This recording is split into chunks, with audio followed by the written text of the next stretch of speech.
İran-İsrail münasibətləri dərin tarixi köklərə malikdir və bu münasibətlər 1940-cı illərdən müasir dövrümüzədək müəyyən mərhələlərdən keçmişdir. İran və İsrail arasındakı düşmənçilik təkcə birbaşa deyil, həm də dolayı təsirlərlə də olmuşdur.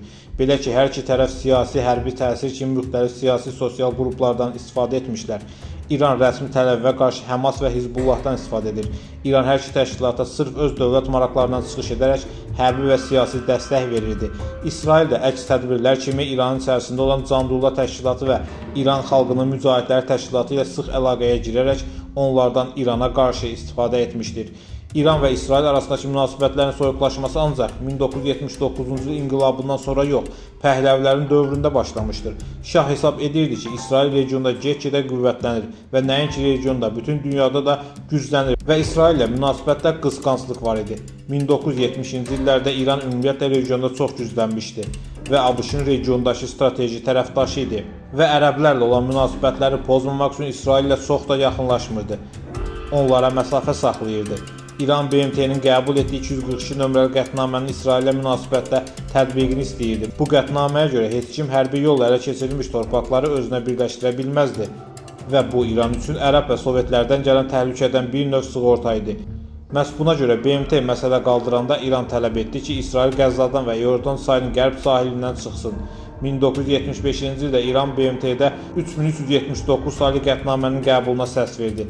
Yahudilərin böyük etirazına səbəb olan bu qətnaməyə görə Siyonizm irqçilik ideologiyası kimi qəbul edildi. İslam inqilabından sonra ilk dövrlərdə geosiyasi vəziyyət dəyişməmişdi. Yeni hakimiyyətə gələn ruhani hakimiyyət elitası Sovetlərlə mənfi münasibətlərdə idi. Qərbdə hər keçən gün güclənən İraq isə real təhlükəyə çevrilmişdi ki, bu gələcəkdə müharibəyə səbəb oldu.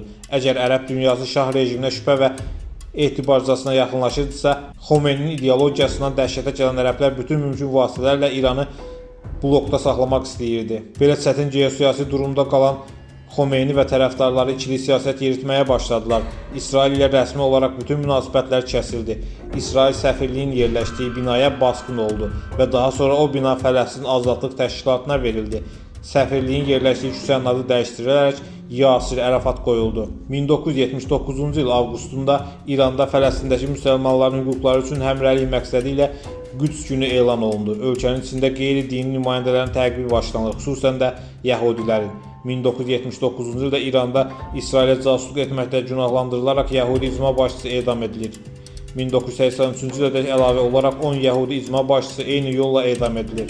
1980-cı ildə Yəhudilərin İran Məclisindəki nümayəndəliyinə zəmanət verən qanun ləğv edilir. İrandan ABŞ və İsrailə 80 minlik Yəhudi icmasının 55 mini köç edir. Bu böyük köç prosesi 1979-1984-cü illəri əhatə edir. Ölkə daxilindəki Yəhudi repressiyaları və anti-İsrail ritorikasına baxmayaraq, Xomeyni çətin geosiyasi vəziyyətdə Fələstin və Qüds problemində ilişməmək üçün bu münaqişəli məsələyə münasibətdə xüsusi bir yanaşma formalaşdırdı. İran problemin həllini 3 qrupa saldı və münaqişənin maksimum özündən uzaqlaşdırdı. Hətta Livan müharibəsi zamanı belə İranın içindəki fanatik qüvvələr 10 minlik qoşunla Livana yardım etmək təklif etsələr də, Xomeyni buna razılaşmadı. Səbəb isə sadə idi. Xomeyni əsas düşməni və təhdid kimi İraqı görürdü və Qüds yolu Kərbəladan keçir deyirdi. İsrail ilə İran inqilabı baş verəndən sonra 1979-cu il Mars referendumunun nəticələrinin legitimliyini tanıyaraq İranla münasibətləri qoruyub saxlamaq ideyasında olduğunu göstərdi. İsrail artıq İrana hərbi sursat və texnologiyanı neft əvəzinə deyil, orada yaşayan Yəhudilərin sağ-salamat oranı tərk etməsi üçün satırdı.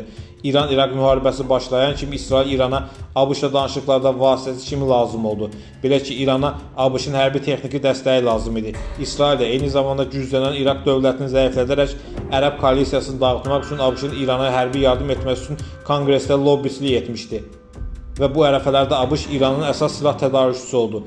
İranın silah taciri Əyman Heydari bildirir ki, İranın aldığı ABŞ silahlarının 80%-i İsraildən gizli yolla gətirilirdi və hətta İsrail hərbi mütəxəssisləri döyüş meydanını ziyarət edərək İran qoşununda nəyin çatışmadığını müəyyən edirdilər. Təl-Əviv Milli Təhlükəsizlik sahəsində araşdırmalar institutunun məlumatına görə İran-İraq müharibəsi zamanı İsrail vasitəsilə İrana satılan silahın dəyəri 500 milyon dollardan çox olmuşdur.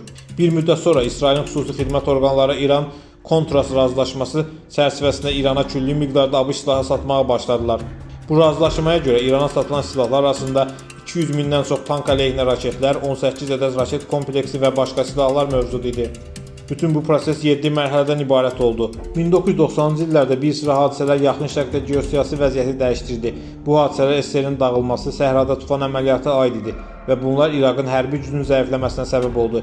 İran bu geosiyasi hadisələr zamanı neytrallığını qoruyub saxladı ki, ABŞ-dan dəstək alsın. Lakin ABŞ regionda Şiə İrana qarşı Sünni İraqı qoruyub saxladı və Səddam Hüseyni məğlub etsə də tam olaraq devirmədi. 1991-ci il Madrid Sülh Konferansına da dəvət almayan İranlı diplomatlar anladılar ki, ABŞ-ın məqsədi hələ də İranı təcrid etməkdir. Bu ərəfədə İran rəsmilərinin dəvət almamasının əsas səbəblərdən biri kimi İranın Madrid konfransı ilə eyni dövrdə Tehranda anti-İsrail dövlətinin və təşkilatlarının əlaqələndirilməsi məqsədilə konfrans keçirilməsi idi. Bu konfransda Madrid konfransının sırf yəhudilərə üstünlük verdiyi deyilirdi və Madrid konfransı anti-ərəb konfransı adlandıraraq bu konfransda ərəblərin ancaq təhqir olunduğunu və alçaldığını qeyd edilirdi. 21-ci əsrin əvvəllərindən başlayaraq İran uranı zənginləşdirməyə başlayır. İran nüvə silahına sahib olmaq istəyi regionda ən çox İsrail narahat edirdi. İki ölkə arasında illərlə davam edən sözlü hədə nəhayət hərbi əməliyyatlara səbəb oldu.